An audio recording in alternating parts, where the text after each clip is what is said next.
ഈശോ മിശിഹായിക്ക് സ്തുതിയായിരിക്കട്ടെ. പ്രിയമുള്ളവരെ, നമ്മളിപ്പോൾ ആയിരിക്കുന്നത് ബഹുമാനപ്പെട്ട മാത്യു വേങ്ങക്കുന്നിൽ അച്ഛൻ്റെ കൂടെയാണ്. അച്ഛൻ ഒരു വലിയ ദിവ്യകാരുണ്യ ഭക്തനാണ്. മാത്രമല്ല, തലശ്ശേരി അതിരൂപതയുടെ ധ്യാന കേന്ദ്രമായ മദർ ഹോം ധ്യാന കേന്ദ്രത്തിൽ വർഷങ്ങളോളം ധ്യാന ഗുരുവായി സേവനം ചെയ്തിട്ടുണ്ട്. മാത്രമല്ല, തലശ്ശേരി അതിരൂപതയിലും പുറത്തുമൊക്കെയായി വൈദിക വിദ്യാർത്ഥികളെയും വൈദികരൊക്കെ ധ്യാനിപ്പിക്കുവാനായിട്ട് പോകുന്ന ഒരാളും കൂടിയാണ്. ദിവ്യകാരുണ്യ അത്ഭുതം വിളക്കന്നൂർ സംഭവിച്ചതിന് ശേഷം അവിടെ നിന്ന് ആ തിരുവോസ്തി രൂപതാ കേന്ദ്രത്തിലേക്ക് മാറ്റുകയും തുടർന്ന് നാളുകളത്തെ പഠനത്തിന് ശേഷം വീണ്ടും ഇടവകയിലേക്ക് തിരിച്ചു നൽകുകയും ചെയ്തിരുന്നു. തിരിച്ചു നൽകിയതിന് ശേഷം അച്ഛൻ അവിടെ വികാരിയായിട്ട് സേവനം ചെയ്തിട്ടുണ്ട്. ആ ദിവ്യകാരുണ്യ തിരുമുഖം, ഈശോയുടെ തിരുമുഖം പതിഞ്ഞ ദിവ്യകാരുണ്യം ആ ദേവാലയത്തിൽ സ്ഥാപിക്കപ്പെട്ടതിന് ശേഷം അച്ഛൻ അവിടെ വികാരിയായിട്ട് സേവനം ചെയ്തിട്ടുണ്ട്. ആ സമയങ്ങളിൽ ഒത്തിരിയേറെ കാര്യങ്ങൾ അച്ഛനവിടെ ചെയ്യുകയുണ്ടായി. മാത്രമല്ല, ദിവ്യകാരുണ്യ ഭക്തി വളർത്തുന്ന തരത്തിലുള്ള പല പ്രവൃത്തികളിലും ഇടവകളിൽ മാത്രമല്ല പലയിടങ്ങളിലും ചെയ്യുന്ന ഒരു വ്യക്തിയാണ് ബഹുമാനപ്പെട്ട മാത്യു അച്ഛൻ. അച്ഛ, ഹൃദ്യമായ സ്വാഗതം. അച്ഛൻ വിളക്കന്നൂര് ഉത്തരവാദിത്വം ഏറ്റെടുത്തതിന് ശേഷം ഇപ്രകാരം ഒരു കാര്യം ഉള്ളത് അച്ഛൻ അറിയാം. ദിവ്യകാരുണ്യം അവിടെ ഉണ്ട്, ഈശോയുടെ തിരുമുഖം പതിഞ്ഞത്. അച്ഛൻ അതിനെക്കുറിച്ച്, ആ ഉത്തരവാദിത്വം ഏറ്റതിനെ കുറിച്ചും അതിനുശേഷം അവിടെ ചെയ്ത കാര്യങ്ങളെക്കുറിച്ചും ഒക്കെ ഒന്ന് പറയാമോ അച്ഛൻ?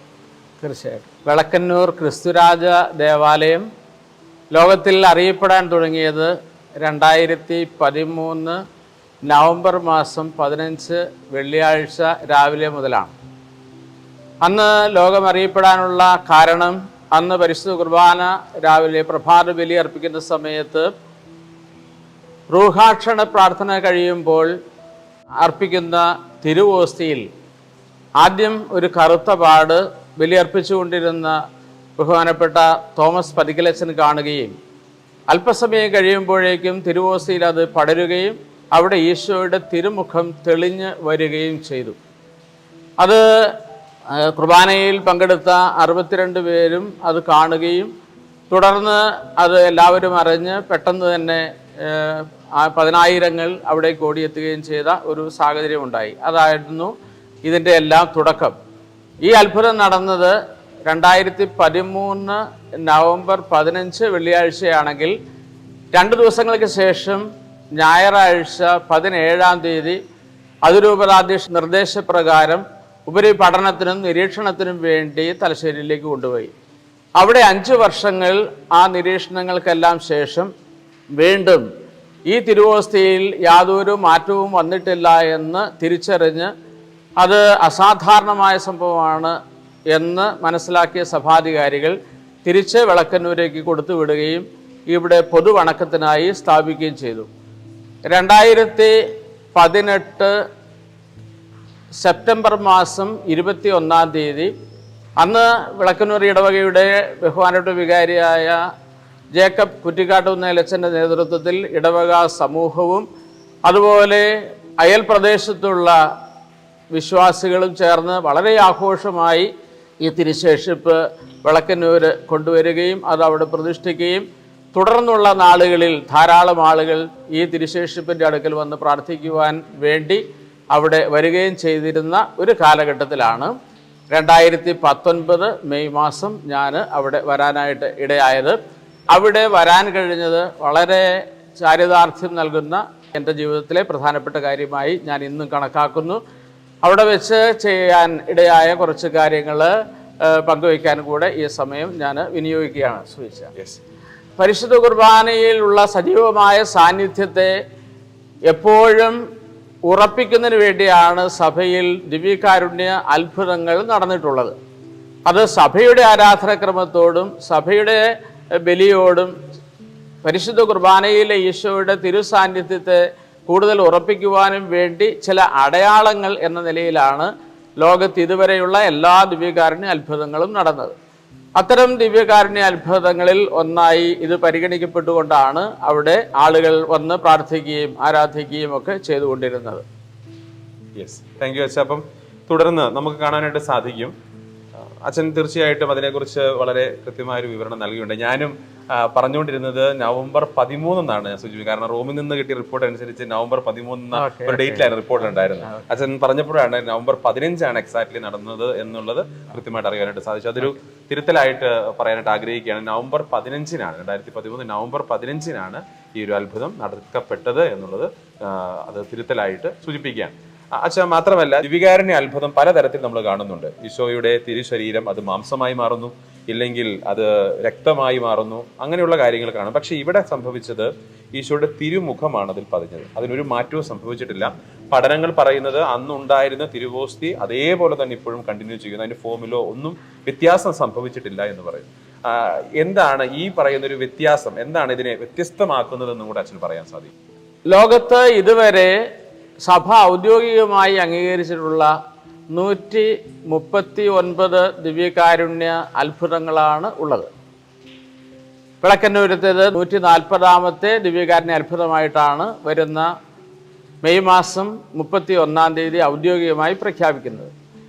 ഇതുവരെ നടന്നിട്ടുള്ള എല്ലാ ദിവ്യകാരുണ്യ അത്ഭുതങ്ങളിലും തിരുവോസ്തി ഈശോയുടെ ശരീരമായി മാംസമായി രൂപാന്തരപ്പെട്ടു എന്നുള്ളതാണ് എല്ലായിടത്തുമുള്ള ഇതുവരെയുള്ള അത്ഭുതത്തിൻ്റെ പ്രത്യേകത. എന്നാൽ വിളക്കന്നൂർ സംഭവിച്ചത് അതല്ല, അതിൽ നിന്ന് തികച്ചും വ്യത്യസ്തമാണ്. കാരണം തിരുവോസ്തിയിൽ ഈശോയുടെ തിരുമുഖം തെളിഞ്ഞു വരികയായിരുന്നു. അത് വളരെ വ്യത്യസ്തമാണ്.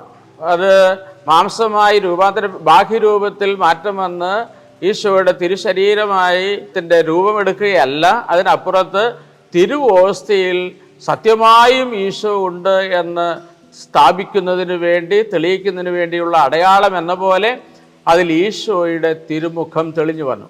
ഇനി വളരെ പ്രധാനപ്പെട്ട മറ്റൊരു കാര്യം, മനുഷ്യൻ്റെ ഭാവനയിൽ വിടരാത്തതും മനുഷ്യൻ ഇതുവരെ വരച്ചിട്ടില്ലാത്തതുമായ 2 തിരുമുഖ ചിത്രങ്ങളാണ് ലോകത്തിൽ ഇതുവരെ ഉണ്ടായിരുന്നത്. 2 തിരുമുഖങ്ങൾ. ബാക്കിയുള്ള എല്ലാ ചിത്രങ്ങളും, ഈശോയുടെ ചിത്രങ്ങളും ഏതെങ്കിലും ഒരു കലാകാരന്റെ ഭാവനയിൽ ഉണ്ടായതാണ്. അതിൽ നിന്ന് വ്യത്യസ്തമായി മനുഷ്യഭാവനയിൽ വിടരാത്തതും മനുഷ്യൻ വരയ്ക്കാത്തതുമായ 2 ചിത്രങ്ങളിൽ ഒന്നാമത്തത് ഈശോയുടെ കാൽവരിയിലേക്കുള്ള പീഡാസഹന വഴികളിൽ, കുരിശിന്റെ വഴിയിൽ ഭക്തയായ വേറോനിക്ക ഈശോയുടെ തിരുമുഖം തൻ്റെ കയ്യിലിരുന്ന തൂവാല കൊണ്ട് തുടച്ചപ്പോൾ ആ തൂവാലയിൽ ഈശോ പതിപ്പിച്ചു കൊടുത്ത ഈശോയുടെ തിരുമുഖമാണ്. വേറോനിക്കായിക്ക് ഈശോയുള്ള അഗാധമായ സ്നേഹം പ്രകടിപ്പിക്കാൻ വേണ്ടി തൻ്റെ തൂവാലയെടുത്ത് ക്രിസ്തുവിൻ്റെ രക്തം പുരണ്ട തിരുമുഖം തുടച്ചപ്പോൾ ആ തിരുമുഖത്തിൻ്റെ ഛായ ഈശോ വേറോനിക്കായുടെ കയ്യിലെ തുവാലയിൽ പതിപ്പിച്ചു കൊടുത്ത മഹാസംഭവം ഉണ്ടാകുന്നത് ഈശോ കാൽവരിയിലേക്ക് കുരിശും ചുമന്നുകൊണ്ടുള്ള യാത്രാവേളയിലാണ്. ഇതാണ് ലോക ചരിത്രത്തിൽ ആദ്യമായി ഈശോയുടെ തിരുമുഖം വേറോനിക്കായുടെ കയ്യിലെ തുവാലയിൽ ലഭിച്ച തിരുമുഖത്തിൻ്റെ ചിത്രമാണ്. രണ്ടാമത്തത് ഈശോയുടെ മരണത്തിന് ശേഷം മൃതശരീരം കല്ലറയിൽ അടക്കിയപ്പോൾ ആ മൃതശരീരത്തെ പൊതിയാൻ ഉപയോഗിച്ച തിരുക്കച്ചയിൽ ഉത്ഥാന സമയത്ത് അതിൽ പതിഞ്ഞ മറ്റൊരു തിരുമുഖമാണ്. ഈശോയുടെ തിരുക്കച്ചയിൽ പതിഞ്ഞ തിരുമുഖമാണ് രണ്ടാമത്തെ തിരുമുഖം. അപ്പൊ അങ്ങനെ 2 തിരുമുഖങ്ങൾ മാത്രമേ മനുഷ്യൻ വരയ്ക്കാത്തതായി ദൈവത്തിന്റെ പ്രത്യേകമായ ഇടപെടൽ കൊണ്ട് ഇതുവരെ ഉണ്ടായിരുന്നുള്ളൂ. എന്നാൽ 2013 നവംബർ 15 ബലിയർപ്പണ സമയത്ത് വിളക്കന്നൂര് തിരുമുഖത്തിന്റെ ചിത്രം അതിൽ പതിയുകയായിരുന്നു.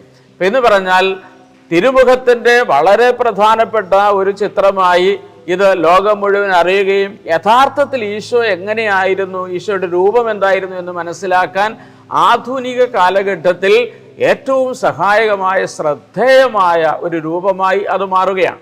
അതുകൊണ്ടാണ് മറ്റ് ദിവ്യകാരുണ്യ അത്ഭുതങ്ങളിൽ നിന്ന് എല്ലാം വിളക്കന്നൂര് നടന്ന ദിവ്യകാരുണ്യ അത്ഭുതം വ്യത്യസ്തമാണ് എന്ന് പറയുന്നത്.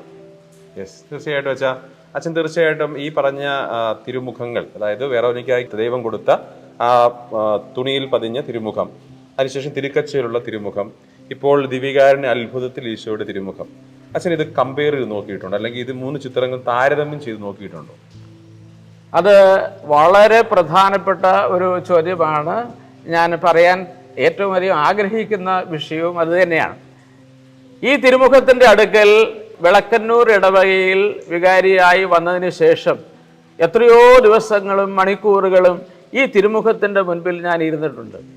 അങ്ങനെ ഇരുന്ന് പ്രാർത്ഥിക്കുന്ന സമയത്ത് അവിടെ തീർത്ഥാടകരായി വരുന്നവരോട് 2013 നവംബർ മാസം 15-ാം തീയതിയിലെ ഈ അത്ഭുതത്തെക്കുറിച്ച് പറയുക സ്വാഭാവികമായിരുന്നു. ഇങ്ങനെ അവരുമായി സംസാരിക്കുകയും നിരന്തരമായി ഒരു ദിവ്യകാരുണ്യ തിരുമുഖ ധ്യാനാനുഭവത്തിൽ ആയിരിക്കുകയും ചെയ്ത നാളുകളിൽ ഇതിനോട് എനിക്ക് അഗാധമായ ഒരു സ്നേഹമുണ്ടാകാനുള്ള 2-3 വളരെ പ്രധാനപ്പെട്ട കാരണങ്ങളുണ്ട്. അത് എനിക്ക് മാത്രം അറിയാവുന്ന വളരെ പ്രധാനപ്പെട്ട കാര്യങ്ങളാണ്. സുനിച്ചത് ചോദിച്ചുകൊണ്ട് എനിക്കത് പറയാനുള്ള അവസരമുണ്ടായി. ഒന്നാമത്തെ കാര്യം, ഈ തിരുമുഖത്തോട്, ഈ തിരുവോസ്തിയോട് എനിക്ക് അടിസ്ഥാനപരമായി വിശ്വാസമുണ്ടായ ഒന്നാമത്തെ കാരണം, ഒരു സാധാരണ ഗോതമ്പ് അപ്പത്തിന് 1 മാസത്തിലധികം കേടുകൂടാതെ നിലനിൽക്കാൻ കഴിവില്ല എന്ന് അറിയാമായിരുന്നിട്ടും 5 വർഷമായി ഈ തിരുവോസ്തിയിൽ യാതൊരു മാറ്റവും വന്നിട്ടില്ല എന്നും യാതൊരു കേടും അതിൽ പൂപ്പലോ അതുപോലെയുള്ള മറ്റൊന്നും സംഭവിച്ചിട്ടില്ല എന്നുള്ളതാണ് ഈ തിരുമുഖം പതിഞ്ഞതിനേക്കാൾ അധികമായി എന്നെ ആദ്യം ഇതിലേക്ക് ആകർഷിച്ചത്. അപ്പോൾ ഈ തിരുമുഖത്തേക്ക് ഇങ്ങനെ നോക്കിയിരിക്കുമ്പോൾ പിന്നീട് ഞാൻ കാണുന്നത് ഒരു 3D മുഖമായിരുന്നു. ഒരു ചിത്രം എന്ന പോലെയല്ല, ശരിക്കും ഒരാൾ നിൽക്കുന്നത് പോലെ കാണാൻ എനിക്ക് ഇടയായിട്ടുണ്ട്. അതെന്നെ കൂടുതൽ അനേക സമയം, മണിക്കൂറുകൾ ഈ തിരുമുഖത്തേക്ക് നോക്കിയിരിക്കാൻ പ്രേരിപ്പിച്ചിട്ടുണ്ട്. ഇനി രണ്ടാമത്തെ കാര്യം എന്ന് പറയുന്നത്, വർഷങ്ങളായി ഞാൻ എൻ്റെ മുറിയിൽ സൂക്ഷിക്കുന്ന ഒരേ ഒരു ഈശോയുടെ ചിത്രമേ ഉള്ളൂ. ഈ തിരുമുഖം പ്രത്യക്ഷമാകുന്നതിനും മുൻപ് തന്നെ എൻ്റെ മുറിയിൽ ഞാൻ സൂക്ഷിച്ചിരുന്നത് തിരുക്കച്ചയിൽ പതിഞ്ഞ ഈശോയുടെ തിരുമുഖമാണ്. ആ തിരുമുഖം മാത്രമാണ്.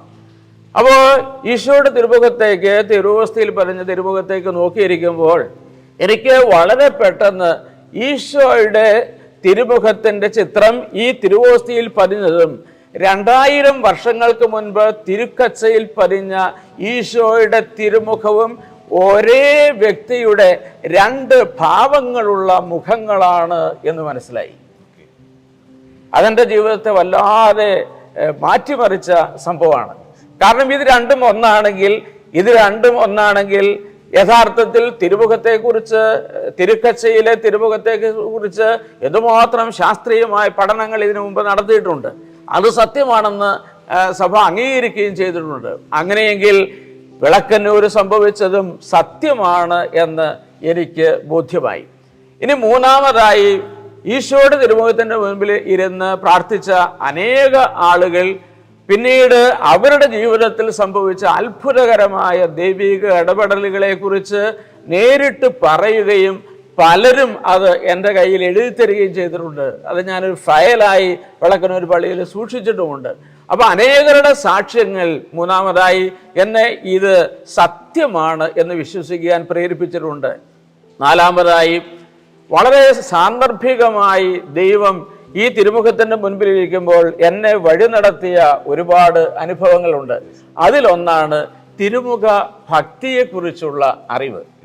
തീർച്ചയായിട്ടും ഒരു വലിയ ഒരു ദൈവാനുഭവത്തിന്റെ നിമിഷങ്ങളായിരുന്നിരിക്കണം അച്ഛൻ ആ നിമിഷങ്ങൾ ഉണ്ടായിട്ടുണ്ടാവും. ഇനി അതോടൊപ്പം തന്നെ അച്ഛൻ ആ സമയത്ത് ചെയ്ത ഒരു പ്രധാനപ്പെട്ട കാര്യമാണ് ഈ ഒരു തിരുമുഖ നൊവേനയുടെ ഒരു രൂപീകരണം. ഒരു തിരുമുഖ നൊവേനയൊക്കെ അച്ഛൻ രൂപീകരിച്ചിട്ടുണ്ട്. അച്ഛൻ എഴുതുന്നതിലും അതോടൊപ്പം തന്നെ ഇങ്ങനെയുള്ള പ്രാർത്ഥനകൾ രൂപീകരിക്കുന്നതിനും വളരെ നല്ലൊരു സിദ്ധിയുള്ള ആളാണെന്ന് ഞങ്ങൾക്കറിയാം. അപ്പോൾ അതിന്റെ ഒരു ഫോർമേഷനെ കുറിച്ച് അച്ഛനൊന്ന് പറയാൻ പറ്റും? തീർച്ചയായും ഞാൻ പറയാം. എനിക്ക് വളരെ സന്തോഷം മാത്രമേ ഉള്ളൂ. അത് ഈശോയുടെ തിരുമുഖത്തിന്റെ മുൻപിൽ പ്രാർത്ഥിക്കാൻ വരുന്ന തീർത്ഥാടക സമൂഹത്തിൽ പെട്ട മിക്കവാറും എല്ലാവരെയും ഞാൻ കാണുകയും അവരോട് സംസാരിക്കുകയൊക്കെ ചെയ്യുമായിരുന്നു. അങ്ങനെ നിൽക്കുന്നതിനിടയിൽ വളരെ സാന്ദർഭികമായി ഞാൻ ഈശോയുടെ തിരുമുഖത്തിൻ്റെ മെഡല് കഴുത്തിൽ ധരിച്ചുകൊണ്ടുവന്ന ഒരു വന്യ പുരോഹിതനെ കണ്ടു. അദ്ദേഹം പലപ്പോഴും ആരും അറിയാതെ ഈ ദിവ്യകാരുണ്യത്തിൻ്റെ മുൻപിൽ ശാന്തമായിരുന്ന് മണിക്കൂറുകളോളം പ്രാർത്ഥിച്ചിട്ട് കടന്നു പോകുന്നതും എൻ്റെ ശ്രദ്ധയിൽപ്പെട്ടിട്ടുണ്ടായിരുന്നു. ഒരു ദിവസം അദ്ദേഹത്തോട് ഞാൻ ചോദിച്ചു, വെച്ചാൽ എന്തുകൊണ്ടാണ് ഈ വിളക്കന്നൂര് തിരുവോസ്തിയിൽ ഇങ്ങനെ ഒരു രൂപം പ്രത്യക്ഷമായത്? അതിന് ഇവിടെ തിരുവോസ്തിയിൽ തിരുമുഖം പ്രത്യക്ഷപ്പെടാൻ എന്താണ് കാരണം? മാത്രമല്ല, ഇവിടെ തിരുമുഖം പ്രത്യക്ഷപ്പെട്ടെങ്കിൽ വിളക്കന്നൂരിന് വേണ്ടി ദൈവം ഉണ്ടാക്കിയ പദ്ധതി എന്താണ്? വിളക്കന്നൂർ എന്താണ് ചെയ്യണമെന്നാണ് ദൈവം ആഗ്രഹിക്കുന്നത്? ഞാനിത് ചോദിച്ചപ്പോൾ അദ്ദേഹം എൻ്റെ മുഖത്തേക്ക് നോക്കി നിന്നിട്ട് പറഞ്ഞു, വെച്ചാൽ വിളക്കന്നൂര് ഈശോയുടെ തിരുമുഖം തിരുവോസ്തിയിൽ പതിഞ്ഞതിൻ്റെ കാരണം മൂന്നാം സഹസ്രാബ്ദത്തിൽ ഈശോയുടെ തിരുമുഖ ഭക്തി ഇവിടെ നിന്ന് ആരംഭിക്കണമെന്നും മൂന്നാം സഹസ്രാബ്ദത്തിലെ തിരുമുഖ ഭക്തിയുടെ കേന്ദ്രമായി വിളക്കന്നൂർ മാറണമെന്നും ദൈവം ആഗ്രഹിക്കുന്നു. അത് എൻ്റെ കണ്ണു തുറന്ന ഒരു വലിയ സംഭവമായിരുന്നു. അതുവരെ എന്തിനു വേണ്ടിയാണ് ഈ തിരുമുഖം ഇവിടെ പ്രത്യക്ഷപ്പെട്ടതെന്ന് ആർക്കും ഒന്നിന് അതേക്കുറിച്ച് പറയാൻ അറിയുണ്ടായിരുന്നില്ല. പക്ഷേ ആ മനുഷ്യൻ എന്നോട് അപ്രകാരം പറഞ്ഞു. പിന്നീട് അദ്ദേഹവുമായി ഞാൻ മണിക്കൂറുകൾ സംസാരിച്ചിട്ടുണ്ട്. കഴിഞ്ഞ കൊറോണ കാലത്ത് മരിച്ചുപോയ ആ വന്യ പുരോഹിതൻ എന്നോട് ഇപ്രകാരം മൂന്നാം സഹസ്രാബ്ദത്തിൽ ലോകത്തിൽ തിരുമുഖ ഭക്തിയുടെ കേന്ദ്രമായി, അതിൻ്റെ പ്രചാരക സ്ഥലമായി, തീർത്ഥാടന കേന്ദ്രമായി ഇത് മാറണം എന്ന് പറഞ്ഞത് വ്യക്തിപരമായി എൻ്റെ ജീവിതത്തിലും എൻ്റെ ജനത്തിനും ഒരു പുതിയ ദിശാബോധം നൽകി. അതിനുവേണ്ടി പിന്നീടുള്ള കാലം ഞാൻ ചെയ്ത ഏറ്റവും പ്രധാനപ്പെട്ട കാര്യം, 60 വർഷമായി തിരുമുഖ ഭക്തി എന്ന വാക്ക് ഞാൻ കേട്ടിട്ടില്ല. ഈശോയുടെ തിരുഹൃദയ ഭക്തി ഞാൻ കേട്ടിട്ടുണ്ട്, പക്ഷേ ഈശോയുടെ തിരുമുഖ ഭക്തി എന്നൊരു പ്രാർത്ഥനാ ശൈലി ഞാൻ കേട്ടിട്ടില്ല. അത് ആ കാലഘട്ടത്തിൽ ഞാൻ ആ അച്ഛനോട് വീണ്ടും ചോദിച്ചു വെച്ചാൽ ഈ തിരുമുഖ ഭക്തിയെക്കുറിച്ച് എവിടെ നിന്നാണ് പഠിക്കാൻ പറ്റുക, അറിയാൻ പറ്റുക? അപ്പോഴാണ് മനസ്സിലാകുന്നത്, മാനന്തവാടിയിൽ ഒരു കുരിശുപള്ളിയിൽ ഈശോയുടെ ഒരു തിരുമുഖത്തിൻ്റെ നൊവേന, വളരെ ചെറിയ ഒരു നൊവേന, അത് മാനന്തവാടി രൂപത പ്രസിദ്ധീകരിച്ച ഒരു ചെറിയ പുസ്തകമുണ്ട് എന്നറിഞ്ഞു. അത് കേട്ട ഉടനെ തന്നെ ആളുവിട്ട് ഞാൻ ആ പുസ്തകം സംഘടിപ്പിച്ച് അത് പഠിക്കാനും പിന്നെ തുടർന്ന് നെറ്റിലൊക്കെ തപ്പി എങ്ങനെയാണ് ഈ തിരുമുഖ ഭക്തിയെക്കുറിച്ചുള്ള കൂടുതൽ അറിവുകൾ ഉണ്ടാക്കാൻ സാധിക്കുക എന്ന് തീവ്രമായി ആഗ്രഹിക്കുകയും തിരുമുഖ ഭക്തിയെക്കുറിച്ച് പഠിക്കാൻ ഇടയാവുകയും ചെയ്തു. അത് എൻ്റെ വ്യക്തിപരമായ ജീവിതത്തിൽ ഉണ്ടാക്കിയ മാറ്റം വളരെ വ്യത്യസ്തമാണ്. വലിയ ആത്മീയ അനുഭവങ്ങളിലേക്ക് ദൈവം നയിക്കുന്ന ഒത്തിരി വഴികളിലൂടെ അത് എന്നെ കൊണ്ടുപോയിട്ടുമുണ്ട്. അത് സാന്ദർഭികമായി ഞാൻ സൂചിപ്പിച്ചെന്ന് മാത്രം. ഈ തിരുമുഖ നൊവേന എഴുതാനുള്ള ഒരു പ്രത്യേകമായ സാഹചര്യമുണ്ട്. ആ സാഹചര്യം എന്ന് പറയുന്നത്, ഈ തിരുമുഖ നൊവേന ഇവിടെ കൊണ്ടുവന്നതിന് ശേഷം അത് 2019 നവംബർ മാസത്തിൽ ഈശോയുടെ തിരുമുഖ പ്രത്യക്ഷീകരണത്തിൻ്റെ 7ാം വാർഷികം വിളക്കന്നൂര് നടത്തുമ്പോൾ അഭിമന്യ ജോസഫ് പാംപ്ലാനി പിതാവാണ് ആദ്യമായി വിളക്കന്നൂര് ഒരു തിരുമുഖ നൊവേന ചൊല്ലിയത്. ആ തിരുമുഖ നൊവേന ചൊല്ലിയതിന് ശേഷം ആ ദിവസങ്ങളിൽ വലിയ ആൾക്കൂട്ടങ്ങൾ 9 ദിവസം നീണ്ടു നിൽക്കുന്ന തിരുമുഖ പ്രത്യക്ഷീകരണത്തിൻ്റെ വാർഷികം ആഘോഷപൂർവ്വമായി നടത്തിയപ്പോൾ ബഹുമാനപ്പെട്ട അഭിമന്യ ലോറൻസ് മുക്കുഴി പിതാവ്, അഭിമന്യ റമീജൂസ് ഇഞ്ചനാനിൽ പിതാവ് തുടങ്ങിയിട്ടുള്ള അഭിമന്യ പിതാക്കന്മാരുടെ സാന്നിധ്യം ഇതൊരു വലിയ സംഭവമാക്കി മാറ്റിയിരുന്നു. അപ്പോൾ 1-ാം ദിവസം അഭിമന്യ പാംപ്ലാനി പിതാവ് ഈ നൊവേന ചൊല്ലിയിട്ട് ഇറങ്ങി വരുമ്പോൾ എന്നോട് സ്നേഹത്തോടെ പറഞ്ഞു, വേറൊരെണ്ണം എഴുതാവോ? അപ്പോൾ അതിനു മുൻപ് ഒരു 3 നൊവേന ഈ ഉള്ളവൻ എഴുതിയിട്ടുണ്ട്. ആ ഒരു പശ്ചാത്തലത്തിൽ ഞാൻ എഴുതാം എന്ന് പറയുകയും ചെയ്തു. പക്ഷേ പിന്നീടുള്ള കാലം കൊറോണയുടെ കാലമായി, അതുപോലെ തന്നെ തിരുശേഷിപ്പ് തിരിച്ചു കൊണ്ടുപോകാൻ ഉള്ള സാഹചര്യമുണ്ടായി. ആ ഒരു കാലഘട്ടത്തിൽ പിന്നെ ഞാനത് അങ്ങനെ തൽക്കാലത്തേക്ക് അവിടെ മാറ്റി വെച്ചിരിക്കുകയായിരുന്നു. ആ ഒരു കാലത്ത് 2021 നവംബർ മാസം 30-ാം തീയതി സാന്ദർഭികമായി ബഹുമാനപ്പെട്ട സേവർ ഖാൻ വട്ടായിലച്ചൻ വിളക്കന്നൂര് വന്നു. അദ്ദേഹത്തിൻ്റെ സെമിനാരിയിലെ പ്രദേശം ആ കൂട്ടത്തിലുണ്ടായിരുന്നു. മണിക്കൂറുകൾ അദ്ദേഹവും അവിടെ ഇരുന്ന് പ്രാർത്ഥിച്ചു. ഞാൻ അവിടുത്തെ നടന്ന സംഭവങ്ങളെക്കുറിച്ചൊക്കെ സംസാരിച്ചു. അത് കഴിഞ്ഞ് പോകാൻ നേരത്ത് വട്ടായച്ചൻ എന്നോട് പറഞ്ഞു, വളരെ പ്രധാനപ്പെട്ട ഏതോ ഒരു കാര്യം ഉടനെ ഞാൻ ചെയ്യാൻ ദൈവം ആഗ്രഹിക്കുന്നു എന്ന് പറഞ്ഞു. അപ്പോൾ ഞാൻ ചോദിച്ചു എന്താണ്? അപ്പോൾ എന്താണെന്ന് പറഞ്ഞില്ല, അച്ഛന് വെളിപ്പെടുത്തി തരും എന്ന് പറഞ്ഞു. അത് അപ്പോഴാണ് പാംപ്ലാനി പിതാവ് പറഞ്ഞത്, ഞാൻ ഇതുവരെ ചെയ്തില്ലല്ലോ എന്ന് ഓർക്കുകയും പെട്ടെന്ന് ഞാൻ അതിനായിട്ട് തയ്യാറാവുകയും ചെയ്തു. അപ്പോൾ ഒരു നൊവേന എഴുതുക എന്ന് പറഞ്ഞാൽ അതേക്കുറിച്ച് വളരെ കാര്യമായി പഠനം നടത്താതെ നമുക്ക് മുന്നോട്ട് കൊണ്ടുപോകാനാവില്ല. അതുകൊണ്ട് അന്ന് വരെയുള്ള എൻ്റെ അറിവ് അനുസരിച്ച് 20-ാം നൂറ്റാണ്ടിൽ സിസ്റ്റർ മരിയ പിയറീന എന്ന ഒരു മിസ്റ്റിക്കിനെ ദൈവം തിരുമുഖ ഭക്തിയുടെ പ്രചാരകയാക്കി ഉയർത്തിയിട്ടുണ്ടായിരുന്നു. വാഴ്ത്തപ്പെട്ടവരുടെ തലത്തിലേക്ക് 2010 ഉയർത്തപ്പെട്ട ആളാണ്. മിസ്റ്റിക്കിന് ലഭിച്ചിട്ടുള്ള ദിവ്യകാരുണ്യ തിരുമുഖ ഭക്തിയിൽ ഈശോ നൽകുന്ന 8 വാഗ്ദാനങ്ങളെ കുറിച്ച് പറയുന്നുണ്ട്. 8 വാഗ്ദാനങ്ങൾ. അപ്പോൾ ഈ 8 വാഗ്ദാനങ്ങളെ 8 കാരോസൂസയാക്കി മാറ്റാം എന്ന പ്രതീക്ഷയിലാണ് ഞാൻ ഈ നൊവേന എഴുതാൻ വേണ്ടി പള്ളിയിൽ തിരുമുഖത്തിന്റെ മുമ്പിൽ വന്നിരിക്കുന്നത്. അപ്പൊ 8 വാഗ്ദാനങ്ങൾ കിടപ്പുണ്ട്. അപ്പൊ ആ വാഗ്ദാനങ്ങളെ സ്വീകരിക്കാൻ കഴിഞ്ഞാൽ നമുക്ക് അനുഗ്രഹമായി. അപ്പൊ അതുകൊണ്ട് മറ്റൊരു നൊവേനയിൽ നിന്ന് തികച്ചും വ്യത്യസ്തമായി എന്ന് എനിക്ക് ആദ്യം തോന്നിയത് ഇതാണ്. മറ്റേതെങ്കിലും ഒരു നൊവേന നമ്മൾ ചൊല്ലി പ്രാർത്ഥിക്കുമ്പോൾ, ഏതെങ്കിലും ഒരു വിശുദ്ധരോട് നമ്മൾ മധ്യസ്ഥം പ്രാർത്ഥിക്കുമ്പോൾ അവരുടെ പുണ്യ യോഗ്യതകളാൽ ഈ അനുഗ്രഹം ഞങ്ങൾക്ക് തരണമേ എന്നാണ് നമ്മൾ പ്രാർത്ഥിക്കുന്നത്. എന്നാൽ തിരുമുഖ നൊവേനയിൽ അങ്ങനെ അല്ല.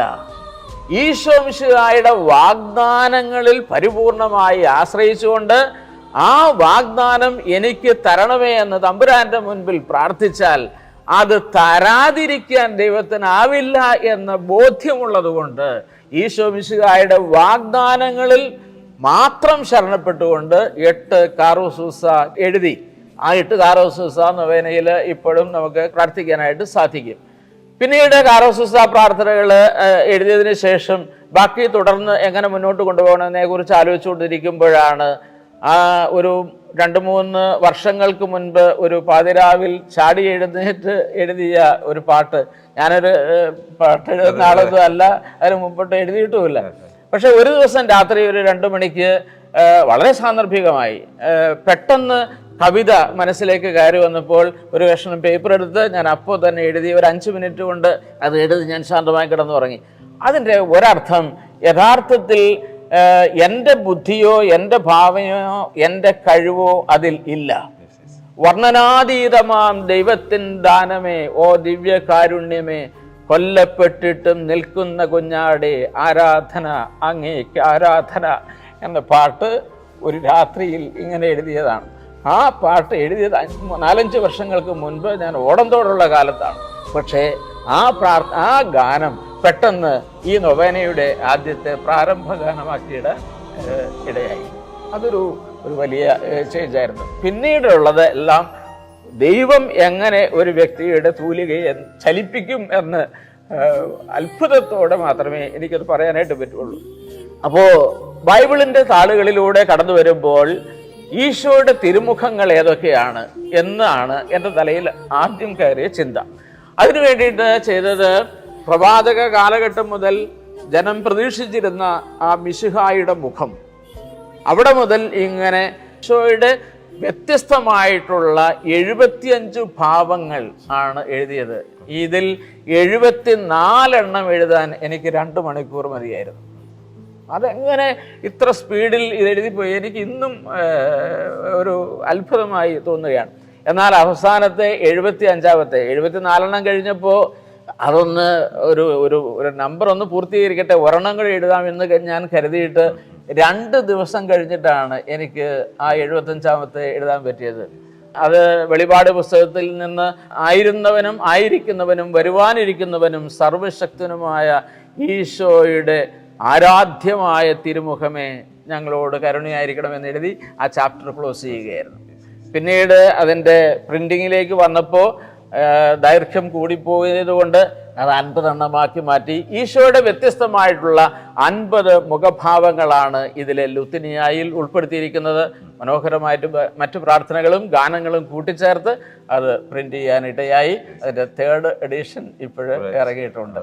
അപ്പോൾ അതുകൊണ്ട് തിരുമുഖ ഭക്തി ലോകത്തിൽ പ്രചരിപ്പിക്കുക എന്നുള്ളത് ജീവിതത്തിൽ ഒരു വലിയ മോഹമായി മാറുകയും തീവ്രമായ ഒരു ആഗ്രഹമായി മാറുകയും അതിന് എന്നെ കൊണ്ട് ചെയ്യാൻ പറ്റുന്നതിൻ്റെ പരമാവധി ഞാൻ ചെയ്യാനായിട്ട് പരിശ്രമിക്കുകയും ചെയ്തിട്ടുണ്ട്. തീർച്ചയായിട്ടും അച്ഛൻ്റെ അനുഭവങ്ങൾ പങ്കുവെച്ച് കേൾക്കുമ്പോൾ തന്നെ നമുക്കും ആ ഒരു ഭക്തി സ്വാഭാവികമായിട്ടും വർദ്ധിക്കുന്ന ഒരു അനുഭവമാണ് ഫീൽ ചെയ്യുന്നത്.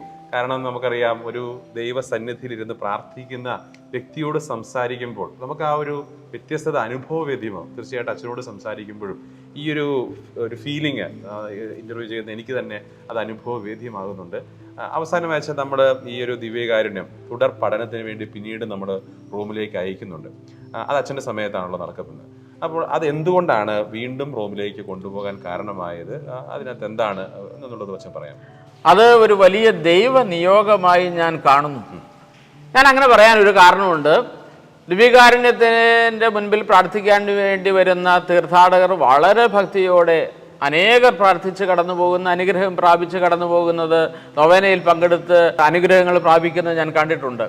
എന്നാൽ അപൂർവമായ ചിലർ വന്ന് വളരെ സംശയത്തോടെ കാണുകയും അതിനെ വളരെ നിഷേധാത്മകമായി തിരുശേഷിപ്പിൻ്റെ മുൻപിൽ പെരുമാറുകയും യാതൊരു ആദരവും കൊടുക്കാതെ നിൽക്കുകയൊക്കെ ചെയ്യുമ്പോൾ ദിവ്യകാരുണ്യത്തെ സ്നേഹിക്കുന്ന ഒരാളുടെ ചങ്കിൽ വേദനയുണ്ടായി.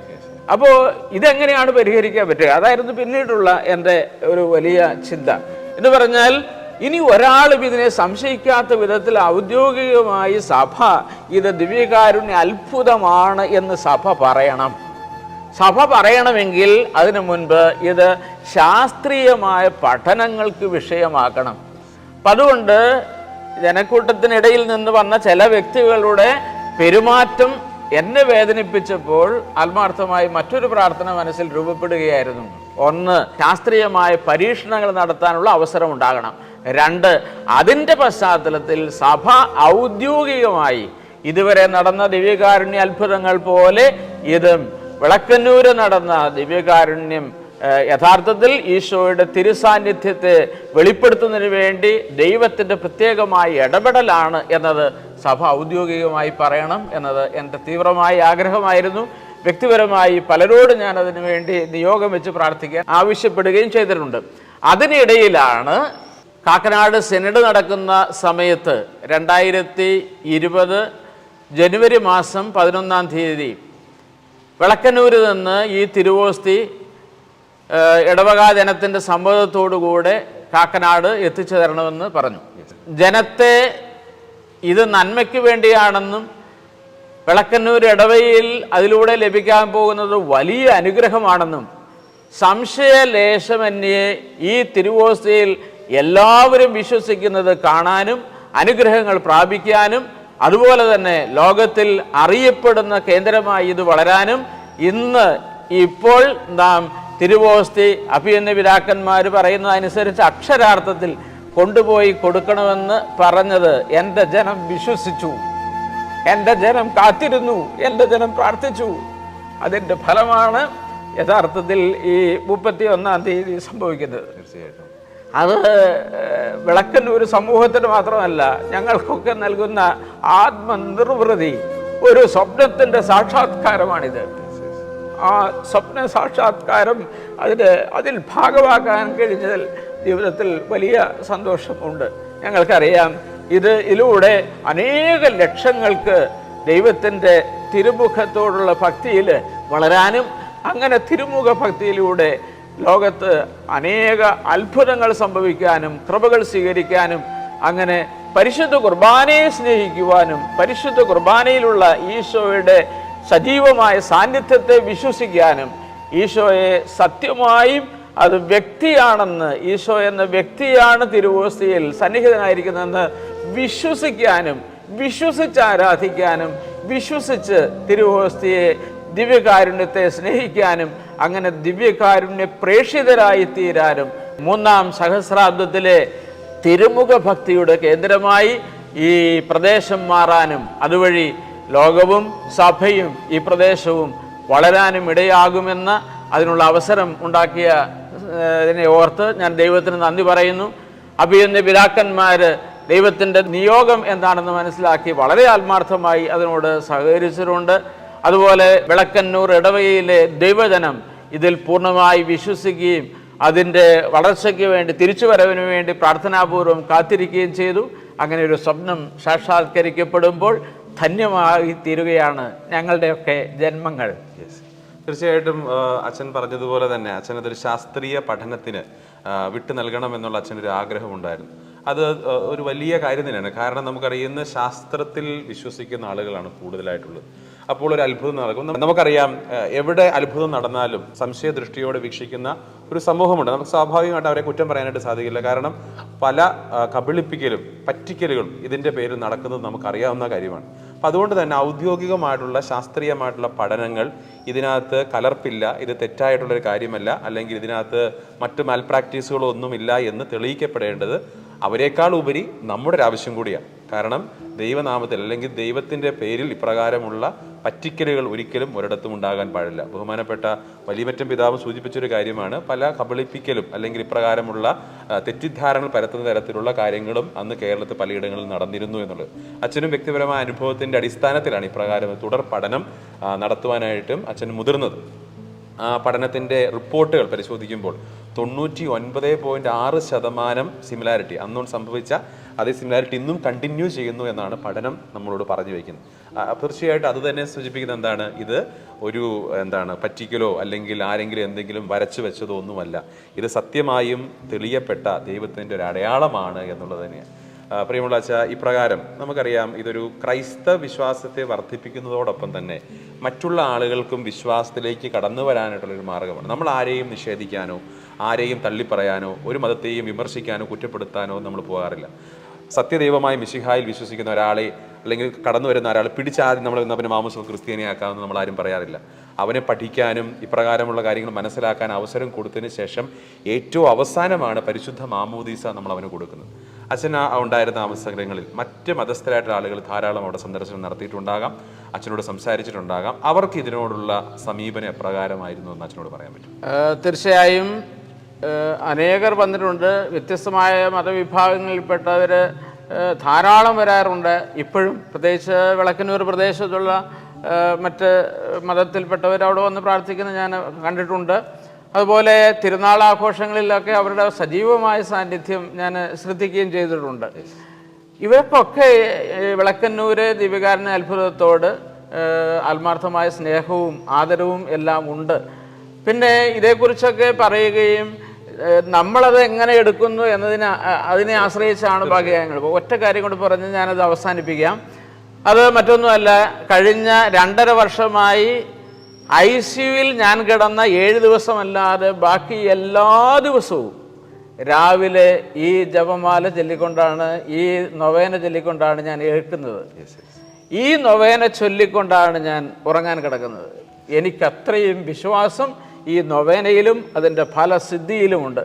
എത്രയോ അനുഭവങ്ങൾ എനിക്ക് മറ്റുള്ളവരുടെ ജീവിതത്തിലെയും സ്വന്തം ജീവിതത്തിലെയും എനിക്ക് കാണാനായിട്ട് കഴിയും. അതുകൊണ്ട് തിരുമുഖ ഭക്തി വളരട്ടെ, അതാണ് എൻ്റെ ആഗ്രഹവും എൻ്റെ പ്രാർത്ഥനയും. തിരുമുഖത്തിൻ്റെ തീർത്ഥാടന കേന്ദ്രമായി വിളക്കന്നൂർ മാറട്ടെ, അതാണ് എൻ്റെ ആശംസ. ദൈവം അനുഗ്രഹിക്കട്ടെ. താങ്ക് യു അച്ഛ. ഒത്തിരിയേറെ സന്തോഷമുണ്ട്. അച്ഛൻ ഒത്തിരിയേറെ സമയം അച്ഛൻ്റെ വ്യക്തിപരമായ അനുഭവങ്ങൾ ഒത്തിരിയേറെ നമ്മുടെ പ്രേക്ഷകരോട് അച്ഛൻ പങ്കുവച്ചു. അച്ഛൻ വളരെ ഭക്തിപൂർവ്വം അവിടെ ആയിരുന്നുകൊണ്ട് ഇപ്രകാരമുള്ള തിരുമുഖ ഭക്തി വളർത്തുന്ന പല കാര്യങ്ങളും അവിടെ ചെയ്യുകയുണ്ടായി. ഒരു നൊവേന എഴുതി, മാത്രമല്ല പല കാര്യങ്ങളും ചെയ്തിട്ടുണ്ട്. അത് ദൈവം അച്ഛനെ കൊണ്ട് ചെയ്യിപ്പിച്ചതാണെന്ന് അച്ഛൻ വിശ്വസിക്കുകയും അത് മാത്രമല്ല അച്ഛൻ്റെ സംഭാഷണത്തിലൂടെ അത് ഞങ്ങൾക്ക് ബോധ്യമാവുകയും ചെയ്തു. അച്ഛനിലൂടെ ദൈവം ഒത്തിരിയേറെ കാര്യങ്ങൾ അവിടെ ചെയ്യുവാനിടയായി. ഇനി മാത്രമല്ല ദൈവം തന്ന വലിയ സൗഭാഗ്യമാണ്. കാരണം അച്ഛൻ തൊട്ടടുത്ത ഇടവകയിൽ ഇപ്പോൾ സേവനം ചെയ്യാനായിട്ട് സാധിക്കും. അച്ഛൻ തോന്നുമ്പോൾ ഒക്കെ വേണമെങ്കിൽ അവിടെ പോയി പ്രാർത്ഥിക്കാം. അപ്പോൾ അങ്ങനെ ഒരു വലിയ അവസരം ദൈവം അച്ഛന് തന്നിട്ടുണ്ട്. പ്രിയമുള്ള അച്ഛൻ, ഒത്തിരിയേറെ സന്തോഷം ഞങ്ങളുടെ ഈ ടെൽമി ക്രിയേഷനിലൂടെ ഇപ്രകാരമുള്ള വ്യക്തിപരമായ അനുഭവങ്ങൾ അച്ഛൻ പങ്കുവച്ചതിൽ. തുടർന്നും അച്ഛൻ്റെ ജീവിതത്തിൽ ഇപ്രകാരം 3-ാം സഹസ്രാബ്ദത്തിൽ ഈശോയുടെ തിരുമുഖം, അതൊക്കെ വലിയ അർത്ഥങ്ങൾ നൽകുന്ന കാര്യങ്ങളാണ്. ഈശോയുടെ തിരുമുഖം അതിൻ്റെ ഭക്തി വളർത്തുവാനായിട്ട്, അതിൻ്റെ ഒരു പ്രചാരകനായിട്ട്, അല്ലേ, നാളുകൾക്ക് ശേഷം ഒരു വേദപാരംഗതൻ എന്നൊക്കെ രീതിയിലൊക്കെ നമുക്കറിയത്തില്ലല്ലോ ദൈവത്തിൻ്റെ കാര്യങ്ങളിലാണല്ലോ. അപ്പോൾ അപ്രകാരം ഒരു നമുക്കറിയാം ദിവ്യകാരുണ്യ ഭക്തി വളർത്തുന്നതിൽ അച്ഛനൊരു വലിയ ഉത്തരവാദിത്വം ദൈവം ഭരമേൽപ്പിച്ചിരിക്കുകയാണ്. അത് അച്ഛൻ ഏറ്റവും ഭംഗിയായിട്ട് ചെയ്യുവാനായിട്ട് സാധിക്കട്ടെ. പ്രത്യേകിച്ച് ഈശോയുടെ തിരുമുഖ ഭക്തി വളർത്തുവാനായിട്ട് അപ്രകാരം ഒരു വിശ്വാസം ആളിലെ എത്തിക്കുവാനായിട്ട് സാധിക്കട്ടെ എന്ന് പ്രാർത്ഥിക്കുന്നു. Thank you very much. Thank you. Welcome.